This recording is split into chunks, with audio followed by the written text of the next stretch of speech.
సమ్మర్‌లో pregnant females తీసుకోవాల్సిన జాగ్రత్తల గురించి తెలుసుకుందాము. ఈ సమ్మర్‌లో అండి మెయిన్‌గా ఫస్ట్ ఆఫ్ ఆల్ హీట్ ఎక్స్‌పోజర్‌ని స్ట్రిక్ట్‌గా అవాయిడ్ చేయండి. అంటే పీక్ అవర్స్ ఉంటాయి కదా! 11 నుంచి 4:30 ఆర్ 5 వరకు ఆ టైంలో మాక్సిమం బయటికి రాకుండా ఉండడానికి ట్రై చేయండి. అండ్ ఇండోర్స్‌లో ఉన్నా కూడా మనకి చుట్టుపక్కల ఉండే ఎన్విరాన్మెంట్ బట్టి మన రూమ్ టెంపరేచర్ మారిపోతుంది. ఉన్నంత వరకు కర్టన్స్ క్లోజ్ చేసుకొని డార్క్ ఎన్విరాన్మెంట్‌లోనే ఉండటానికి ట్రై చేయండి. అండ్ హైడ్రేషన్ పరంగా చాలా ఇంపార్టెంట్. ఆల్రెడీ ప్రెగ్నెన్సీలో యూరినరీ ఇన్ఫెక్షన్స్ కానీ ఈజీగా డీహైడ్రేట్ అయిపోవడం జరుగుతూ ఉంటుంది. ఈ సమ్మర్‌లో అది ఎక్కువగా ట్రిగ్గర్ అవుతుంది.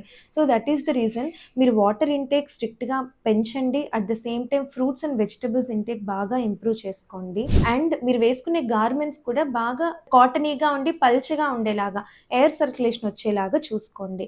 ఇవన్నీ చేసుకోవటం వల్ల ఫ్రీక్వెంట్‌గా ఇన్ఫెక్షన్స్‌కి లోనవ్వకుండా ఉంటాం. యూరినరీ ఇన్ఫెక్షన్స్‌కి అట్ ద సేమ్ టైమ్ డీహైడ్రేషన్‌కి ఇబ్బంది కాకుండా, వీక్‌నెస్ రాకుండా మనం అవాయిడ్ చేసుకోవచ్చు. నేను మీ doctor Bhavana, obstetrician and gynaecologist, Bhavana hospital, Reddy and Reddy colony, Tirupati.